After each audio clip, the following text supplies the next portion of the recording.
మొదటిసారిగా సుప్రీంకోర్టు ఇచ్చిన తీర్పు నాకు కరెక్ట్ కాదనిపిస్తుంది. అసలు సెంట్రల్ గవర్నమెంట్ ఇటువంటి ప్రపోజల్ అసలు ఎందుకు పెట్టింది? ఎవడి కోసం పెట్టింది?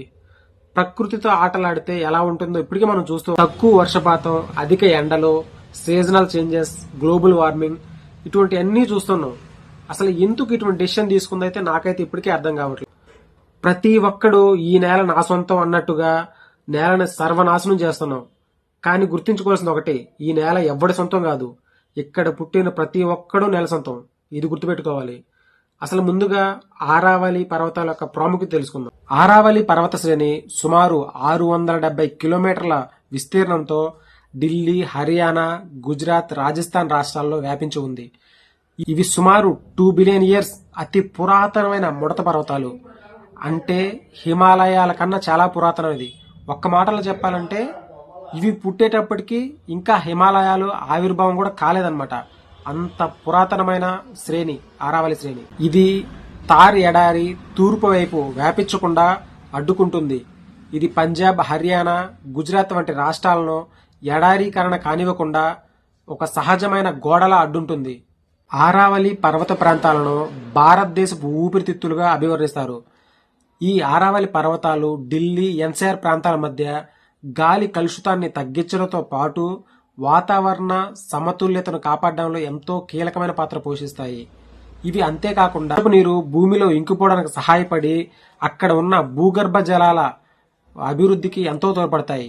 ఇక్కడ సబర్మతి, చంబల్, లూని అనే గొప్ప నదులు ఈ పర్వత శ్రేణిలోనే ఉద్భవించాయి.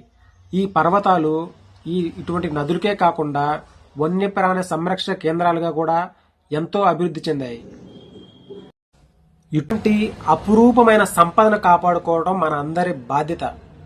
ఈ నేపథ్యంలో కేంద్ర ప్రభుత్వం 100 మీటర్ల కన్నా తక్కువ ఎత్తునున్న ఏ కొండనైనా సరే మైనింగ్ కి ఉపయోగించుకోవచ్చు అంటూ పర్వతాలకిచ్చిన కొత్త నిర్వచనం. దీనితో మైనింగ్ కంపెనీలకు ఆరావళికి దారి దొరికినట్లయింది. ఈ ఇష్యూ మీద పీపుల్స్ ఫర్ ఆరావళిస్ అనే స్వచ్ఛంద సంస్థ దీనికి వ్యతిరేకంగా ఉద్యమం చేపట్టింది. ఆరావళి పర్వతాలు సుమారు 12,070 చిల్లర ఉన్నాయి. అందులో మినిమం 90% 100 మీటర్ కన్నా తక్కువ ఎత్తులో ఉన్న శిఖరాలే.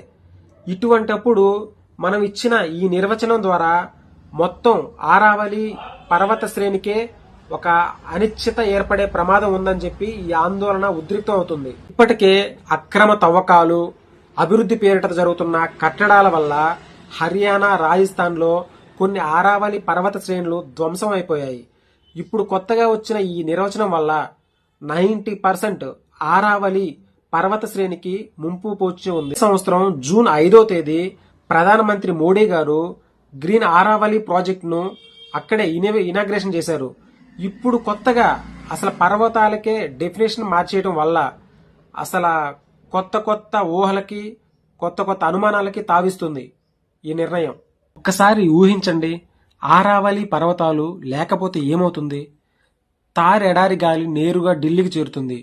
దానివల్ల డస్ట్, తుఫాన్లు పెరిగిపోతాయి, వర్షపాతం తగ్గిపోతుంది, నీటి భూగర్భ జలాల స్థాయి తగ్గిపోతూ ఉంటుంది. సింపుల్ గా చెప్పాలంటే ఆరావళి లేకపోతే ఢిల్లీ జీవించలేదు. అందుకే నిపుణులు అంటున్నారు ఆరావళి భారతదేశానికి సహజ రక్షణ కవచం అని. అయితే ఇప్పుడు ఏం జరుగుతుంది? గత 30-40 సంవత్సరాల ఆరావళి ప్రాంతాల్లో భారీ స్థాయిలో అక్రమ మైనింగ్, రియల్ ఎస్టేట్ నిర్మాణాలు, ఫామ్ హౌసులు, హైవేలు, పరిశ్రమలు పర్వతాలను నేరుగా తవ్వేస్తున్నారు. రాజస్థాన్, హర్యానా, ఢిల్లీ పరిసరాల్లో వందల కొండలు పూర్తిగా కనుమరుగైపోయాయి. ఉపగ్రహ చిత్రాలు చూస్తే ఆరావళి నెమ్మదిగా కరిగిపోతున్నట్టు కనిపిస్తుంది. ఈ ఆయువు ప్రమాణం 100 సంవత్సరాలు. కానీ మనం 100 సంవత్సరాలు బతుకుతున్నామా? భారతదేశంలో సగటు మనిషి ఆయువు ప్రమాణం 65 నుంచి 70 సంవత్సరాలు మాత్రమే. మిగిలిన 30 సంవత్సరాలు ఏమయ్యేవి? మన చేతుల మనమే పోగొట్టుకుంటున్నాం. ఎలా అంటారా? హైబ్రిడ్ స్టైల్కి అలవాటు పడిపోయి ఆహార అలవాట్లు చేంజ్ చేసుకుని మనమే మన వాతావరణ కలుషితం చేసుకుని ఆ 30 సంవత్సరాలు ధారాళంగా ఖర్చు పెట్టేసుకున్నట్టు మాత్రమే బాటిల్లో కొంటున్నాం. ఫ్యూచర్ లో గాలిని సిలిండర్లో, ఆహారాన్ని టాబ్లెట్ల రూపంలో తీసుకునే రోజులు కూడా ఖచ్చితంగా వస్తాయి. ఇవి రాకుండా ఉండాలంటే మన చుట్టూ ఉన్న ప్రకృతిని, మన చుట్టూ ఉన్న గాలిని, నీటిని పొల్యూషన్ కాకుండా మనమే కాపాడుకోవాలి. ఇదంతా నీదో నాదో కాదు, మన అందరి బాధ్యత. దీనివల్లే మనం ఆరోగ్యంగా. ఇప్పుడు ఢిల్లీ రోడ్ల మీద మనం ఒక్కరోజు గాలి పీల్చుకుంటే మన ఆయుర్దాయంలో ఒకరోజు ఎగిరిపోయినట్టే. ఎందుకంటే ఢిల్లీ పరిసర ప్రాంతాలు గాలి కాలుష్యం అంత తీవ్రత స్థాయిలో ఉన్నాయి. వీటన్నిటికి కారణం ఏంటి?